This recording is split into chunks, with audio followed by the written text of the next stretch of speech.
ఈ రోజే సబ్స్క్రైబ్ చేయండి, మీ ఫేవరెట్ షోస్ చూడండి. ఆల్మోస్ట్ 99% ఆశలు వదులుకోమని డాక్టర్ చెప్పేసినట్టు. అలా అనుకురా, శౌర్యకి ఏమీ కాదు. అత్తయ్య, శౌర్యం నేను కడుపున మోయకపోయినా, జన్మనివ్వకపోయినా, ఈ జన్మకు శౌర్య నా కూతురు అనుకొని అల్లారు ముద్దుగా పెంచుకుంటున్నాను. శౌర్యకి జరగరాందేదైనా జరిగిందంటే మాత్రం మీరు 3 శవాలను చూడాల్సి వస్తుంది.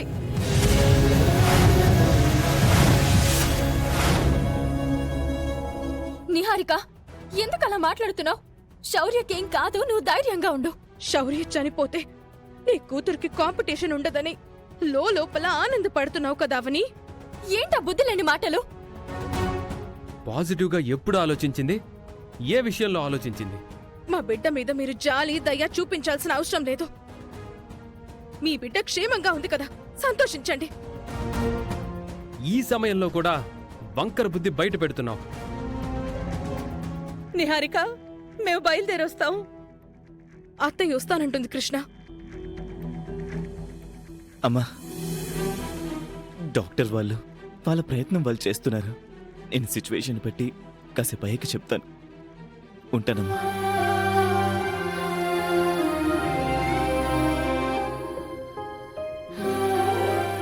భగవంతుడా, ఎందుకు ఇంత కష్టం వచ్చింది?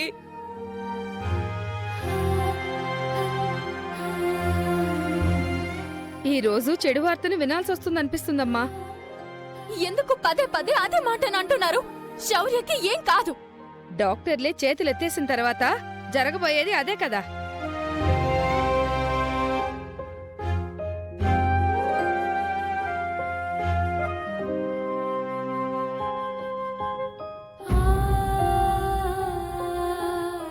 డాక్టర్, మా శౌర్య కండిషన్ లేదంటే బెటర్మెంట్ ఉందా? పాయిజన్ బ్రెయిన్ కి కూడా స్ప్రెడ్ అయిపోయే స్టేజ్ వచ్చింది. తన కండిషన్ గురించి ఇలా చెప్పడానికి మాకే ఇబ్బందిగా ఉంది.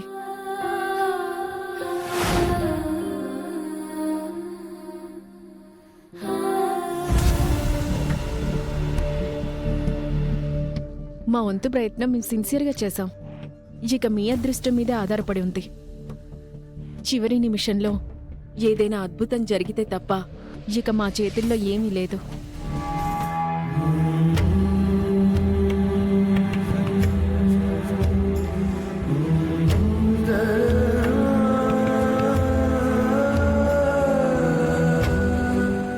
ఏం చేయాలో ఏం పాల్పోవడం లేదు బంగారం. ఏం పోయినా మళ్ళీ మనం తిరిగి సంపాదించుకోవచ్చు. కానీ కన్న బిడ్డ పోతే తిరిగి వస్తుందా? ఈ ఔషధం శౌర్యను కాపాడుతుంది పెదనాన్న. కానీ ఇప్పుడు నేను మీకు ఇస్తే మీరు నన్ను నమ్మరు. అందుకే డాక్టర్ దగ్గరికి వెళ్ళి బ్రతిమలాడుకుంటాను.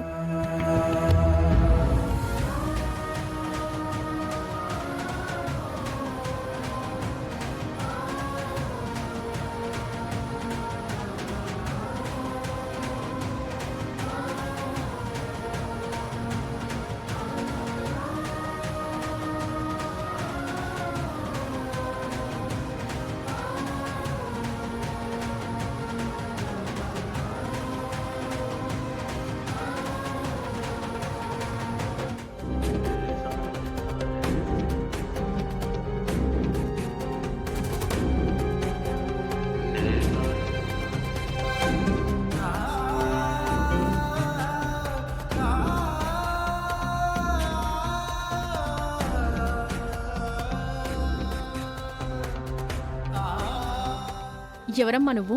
పర్మిషన్ లేకుండా లోపలికొచ్చావు? నమస్కారం అండి, నేను శౌర్య వాళ్ళ అక్కను. శౌర్యకు ప్రమాదంగా ఉందని తెలిసింది. బ్రతకడం కష్టమని మీరు చెప్పారంట. అందుకే చివరి ప్రయత్నంగా నేను ఈ పసర మందుని తయారు చేసి తీసుకొచ్చాను. పసరమందా? ఏంటమ్మా ఆటల్లా ఉందా నీకు? పవర్ఫుల్ ఇంజెక్షన్స్ ఇచ్చాం, మా వైద్యానికే రెస్పాండ్ కావడం లేదు. నువ్వేదో పిచ్చి పసరమందు తయారు చేసి తీసుకొస్తే మేం నమ్మాలా? పిచ్చిది కాదు డాక్టర్, మీరు వాడే మందులు ప్రకృతి నుంచి వచ్చినవే. నేను తయారు చేసింది కూడా ప్రకృతి ప్రసాదించిన వనమూలికల నుంచే. రూపం వేరు, తయారీ విధానం వేరు అంతే. దుర్గమ్మ గుడిలో నారాయణ శర్మ అనే పూజారి గారు ఉంటారు. ఆయన పేరు ఎప్పుడైనా విన్నారా? విన్నానమ్మా. ఆ తాతయ్య దగ్గర వేదంతో పాటు వైద్యం కూడా నేర్చుకున్నాను. పాము కాట్లకు విరుగుడునిచ్చి ఇంతకు ముందు కొందరిని కాపాడాను కూడా. మిమ్మల్ని నమ్మించే అంత వయసు నాది కాదు. అమ్మవారి మీద ప్రమాణం చేసి చెప్తున్నాను. నా చెల్లెలు దీంతో ప్రమాదం నుంచి బయటపడుతుంది. నన్ను నమ్మండి. బయటున్న పెదనాన్న దగ్గరకు వెళ్ళి నేను ఇవ్వచ్చు. ఇంటి పరిస్థితులు బాగోలేవు. అందుకే వాళ్ళు నన్ను నమ్మరు. ఈ విషయం మీరు వాళ్ళతో చెప్పకండి. మీ కాళ్ళు పట్టుకుంటాను. అయ్యో, నా చెల్లెల్ని లేమ్మా, బ్రతికించండి. లే. నువ్వింతలా చెప్తున్నావంటే నమ్మక తప్పడం లేదు. పూర్తిగా ఆశలు వదులుకోవడం కన్నా దీంతో చివరి ప్రయత్నం చేయడం మంచిదనిపిస్తుంది. Thank you doctor. నేను తాగించొచ్చా? సరే.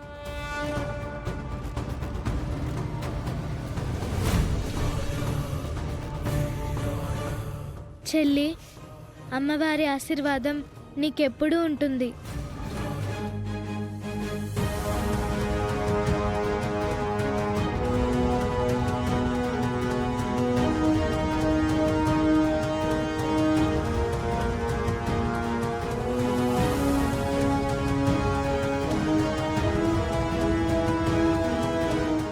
నా చెల్లెలు 10 నిమిషాల తర్వాత కోలుకుంటుంది.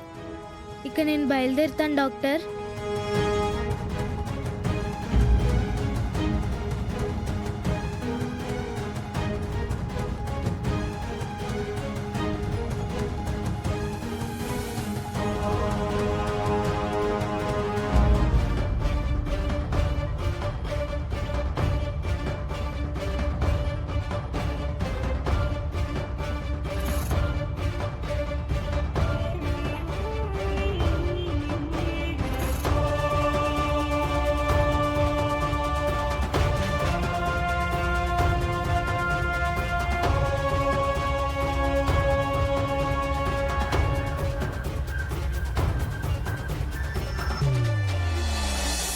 మై గాడ్,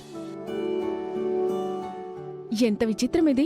మన వల్లే కానిది చిన్న పిల్ల వల్ల సాధ్యమైంది. తను వండర్ కిడ్లా ఉంది. ఓ అమ్మవార్లా వచ్చి ఈ పాప ప్రాణం నిలబెట్టింది.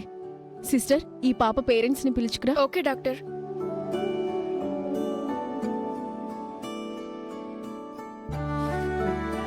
సార్, డాక్టర్ గారు రమ్మంటున్నారు.